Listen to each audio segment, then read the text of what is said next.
नमस्कार, मैं श्वेता वर्मा अपने YouTube चैनल में आप सबका स्वागत करती हूँ। आज की मेरी चर्चा का विषय है वाक्य यानी सेंटेंस। हम आपस में जो बातचीत करते हैं वह वाक्य में ही करते हैं। वाक्य सार्थक शब्दों का व्यवस्थित और क्रमबद्ध समूह से बनते हैं जो किसी विचार को पूर्ण रूप से प्रकट करते हैं। अर्थ प्रकट करने वाले सार्थक शब्दों के व्यवस्थित समूह को वाक्य कहते हैं। वाक्य के दो प्रमुख अंग होते हैं, उद्देश्य और विधेय। उद्देश्य वाक्य में जिसके बारे में कुछ कहा जाता है वह उद्देश्य कहलाता है। इसके अंतर्गत मुख्य कर्ता आता है, जैसे पिताजी अखबार पढ़ रहे हैं। यहाँ पिताजी शब्द उद्देश्य है क्योंकि वह कर्ता है और उनके संबंध में बात की जा रही है। विधेय उद्देश्य के विधेय में जो कुछ कहा जाता है वह विधेय कहलाता है। इसके अंतर्गत क्रिया, कर्म आदि का विस्तार आता है। जैसे पिताजी अखबार पढ़ रहे हैं, यहाँ अखबार पढ़ रहे हैं उद्देश्य पिताजी का कर्म, क्रिया और उसका विस्तार है। इस वाक्यांश में पिताजी के संबंध में बता रहा है, अतः यह विधेय है। वाक्य को दो भागों में बांट सकते हैं, रचना की दृष्टि से और अर्थ की दृष्टि से। रचना की दृष्टि से वाक्य तीन प्रकार के होते हैं, सरल वाक्य, संयुक्त वाक्य, मिश्र वाक्य। सरल वाक्य जिन वाक्यों में एक ही उद्देश्य तथा एक ही विधेय होता है वे सरल वाक्य कहलाते हैं। धोबी कपड़े सुखाता है, इसमें धोबी उद्देश्य है, कपड़े सुखाता है विधेय। बच्चा पत्र पढ़ता है, इसमें बच्चा उद्देश्य और पत्र पढ़ता है विधेय। संयुक्त वाक्य संयुक्त अर्थात जुड़ा हुआ ऐसा वाक्य जो दो वाक्यों को योजक चिन्हों की सहायता से जोड़कर बना है संयुक्त वाक्य कहलाता है। इसमें दोनों वाक्य ही अपना स्वतंत्र महत्व रखते हैं। पिताजी कमरे में गए और अखबार पढ़ने लगे। आकाश में काले बादल छाए हैं पर वर्षा नहीं हो रही है। गीता गा रही है और निशा नाच रही है। मिश्र वाक्य मिश्र अर्थात मिला हुआ ऐसा प्रधान उपवाक्य जिसमें एक या एक से अधिक आश्रित उपवाक्य जोड़ दिए गए हों। यहाँ प्रधान वाक्य में कर्ता और क्रिया होने तथा वाक्य पूरा होने पर भी उसका अर्थ प्रकट नहीं होता। पिताजी ने समझाया कि सदा सत्य बोलना चाहिए। प्रधान उपवाक्य आश्रित उपवाक्य सदा सत्य बोलना चाहिए। माँ ने खीर पकाई जो बहुत स्वादिष्ट थी। इसमें प्रधान उपवाक्य है माँ ने खीर पकाई और आश्रित उपवाक्य जो बहुत स्वादिष्ट थी।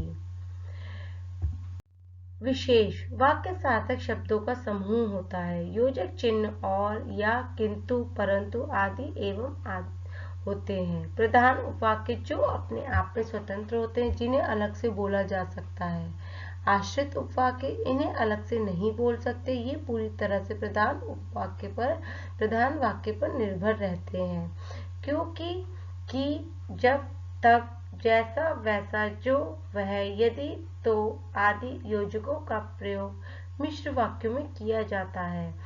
सरल तथा संयुक्त वाक्य से मिश्र वाक्य बनाने के लिए वाक्यों में जब, जैसे, ही, जिसने, जो, जहाँ, की आदि प्रयोग करके उसे प्रधान उपवाक्य तथा आश्रित उपवाक्य में बदला जाता है।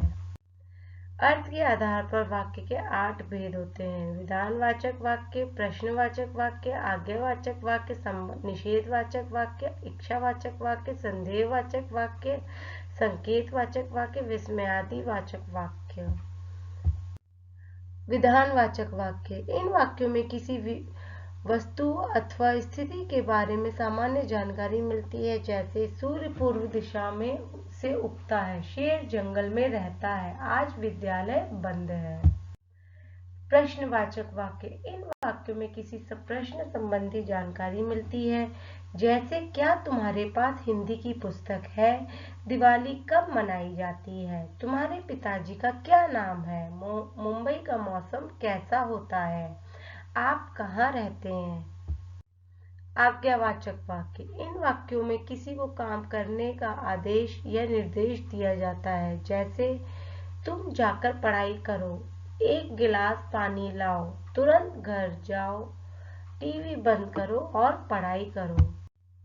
निषेधवाचक वाक्य। इन वाक्यों में किसी काम के ना होने या ना कर पाने का पता चलता है, जैसे मैं खाना नहीं खा सकती, नल में पानी नहीं आ रहा, यह गाड़ी नहीं चला सकते, मैंने हिंदी का काम नहीं किया। इच्छावाचक वाक्य। इस प्रकार के वाक्यों में वक्ता की इच्छा, आशीर्वाद, शुभकामना आदि का पता चलता है, जैसे तुम्हारी यात्रा मंगलमय हो, ईश्वर तुम्हें लंबी आयु दे, मेरी शुभकामनाएं तुम्हारे साथ हैं, तुम सदैव हंसती रहो। संदेहवाचक वाक्य। इस प्रकार के वाक्यों में किसी कार्य के होने के बारे में संदेह प्रकट किया जाता है, जैसे शायद मैं कल विद्यालय ना आऊं, पिताजी शायद आज शाम तक आ जाए, वह श्रीनगर चला गया होगा, शायद आज बारिश हो। संकेतवाचक वाक्य। इस प्रकार के वाक्य किसी भी कार्य की सफलता या असफलता की ओर संकेत करते हैं, जैसे यदि परिश्रम करते तो सफल होते, अगर गाड़ी तेज न चलाते तो दुर्घटना नहीं होती, यदि खाना न खाओगे तो सेहत कैसे बनेगी, यदि तुम जाओगे तो मैं भी चलूंगा। विस्मयादिवाचक वाक्य। इस प्रकार के वाक्य में आश्चर्य, खुशी, दुख, पीड़ा, शोक आदि, घृणा आदि के भाव प्रकट होते हैं, जैसे हाय मैं लुट गया, वाह भारत ने क्या शानदार जीत पाई, अरे वाह तुम तो कक्षा में प्रथम आ गए, छी कितनी बदबू आ रही है। वाक्य परिवर्तन। रचना की दृष्टि से रचना के आधार पर वाक्य का परिवर्तन करते समय समुच्चय बोधक तथा आदि शब्दों का प्रयोग किया जाता है। साथ ही वाक्य परिवर्तन करते समय इस बात का भी ध्यान रखा जाए कि अर्थ में परिवर्तन ना हो जाए। आइए कुछ उदाहरण देखें। सरल वाक्य देखिए, मेरी माँ के पास एक सुंदर हार है। संयुक्त वाक्य, मेरी माँ के पास एक हार है और वह बहुत सुंदर है। मिश्र वाक्य,